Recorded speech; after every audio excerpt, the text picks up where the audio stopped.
Hey, what's up guys? It's Pedro here from noobcoder.com and welcome to part 1 of my tutorial series on React.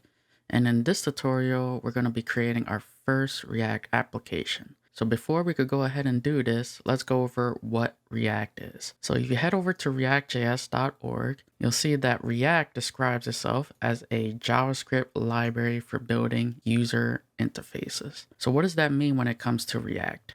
It means that instead of viewing a web page as a whole, we could break down our web page to UI, or what React calls components. All right, so for example, let's pretend that this is our website. Now, instead of viewing this web page as a whole, what we could do is break it down into UI or components. So for example, let's say our header component displays our banner and a couple of links, maybe has a search bar. Our sidebar component maybe has some more links and maybe a couple of ads. A footer component maybe contains some copyright information, terms of service links. And finally, we have our blog post component, and this is going to contain an article. Now, the beautiful thing about React is you get to design a component once and you get to use it multiple times. So here you see that we designed blog post once, and we're using it multiple times so we could post multiple articles. All right, so now that that's out of the way, let's actually set up for development. So in the old days, you had to be a nuclear physicist in order to develop in React. You had to set up a lot of configuration in order to get started. But fortunately for us, the React devs came up with a tool called Create React App. So you can see here that we could set up everything we need by running one command. So if we come down here, you can see that the command we need to run is npx. This is the node package runner, followed by the tool that we're going to use, create React app.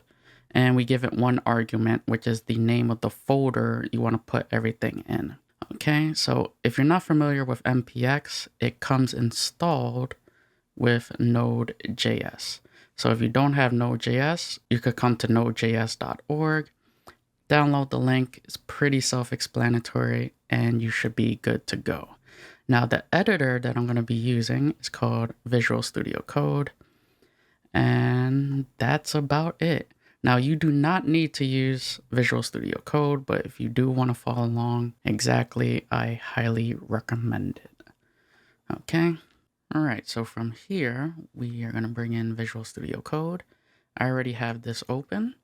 Now, I already created an empty folder, so go ahead and create an empty folder wherever you want. Go to File, and then Open Folder, and then click on that folder, obviously. Okay, so I already created a folder called ReactJS Tutorial 1. You see on the Package Explorer to the left that it is here and is completely empty. Next thing we need to do is bring up the terminal. So I'm going to click Terminal, New Terminal, and that's going to bring up the terminal here. And I'm using the command prompt. So if you do not have this, select this, go to Select Default Shell, and you can see all the terminals that I have. I have command prompt, Windows PowerShell, and Git Bash.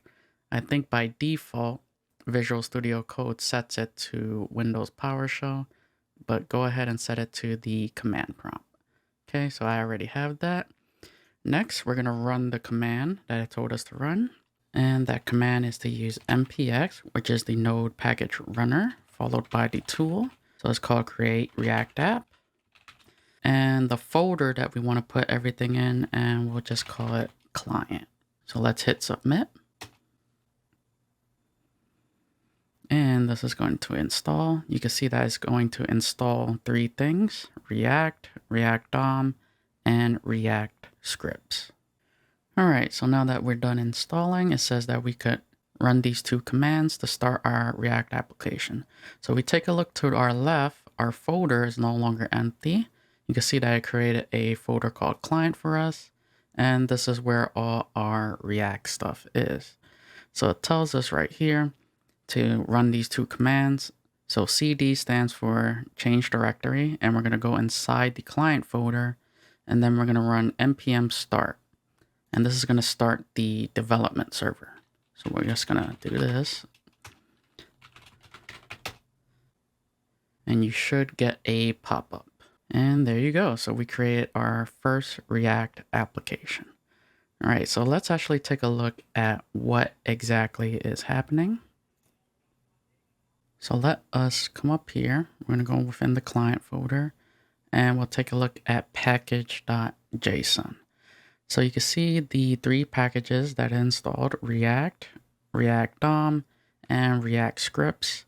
And you can see that the scripts that it created for us use whatever's in React scripts, this package right here. So when we typed npm start, it ran this script. Okay, so we know that this starts the development server. Now, the second script they give us is the build script.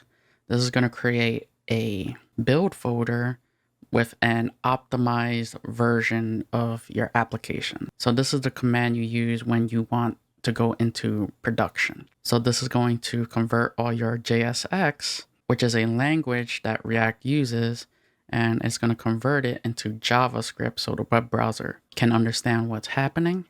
And it's also going to minify that JavaScript for you. Now, test is how you're going to do unit test. And this uses the jest library for testing. And the eject script is, let's say you don't want the create React app to do your configuration for you. This allows you to configure your own application. Okay, so let us close that. Next thing we're going to do is we're going to go to the source folder. Now, this is where you are going to be doing all your development in. Okay, so what I am going to do is I want to delete all of this and we're going to start from scratch. Okay, so everything within the source folder, let's go ahead and delete.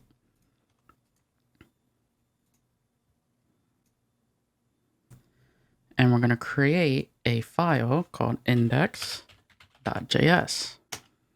Okay, so now I'm just going to close the package explorer. So I'm going to hit Control B. Okay, so the entry point to our React application is going to be our index.js file. So this is required. And the first thing we need to do is import React. Okay, so we're just going to import it from our React package. Now, what this is going to do is allow us to create a React element. And what a React element does is it describes to React what you want to be rendered out to the user. And let's say we want to display an H1 tag that just says hello world. So let us create an element. So we're just going to say const element, and we're going to say react.create element.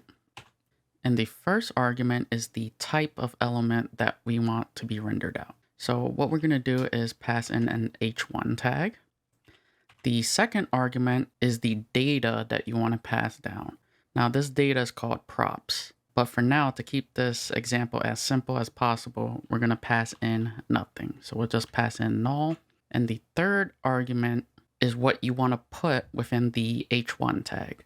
So for example, since this is our first React application, we're just going to say hello world. Okay, so now this is going to give us a React element. And now what we need to do is render this so we can actually see it. So we're going to come back up here and we're going to do one more import. And we are going to import the React DOM.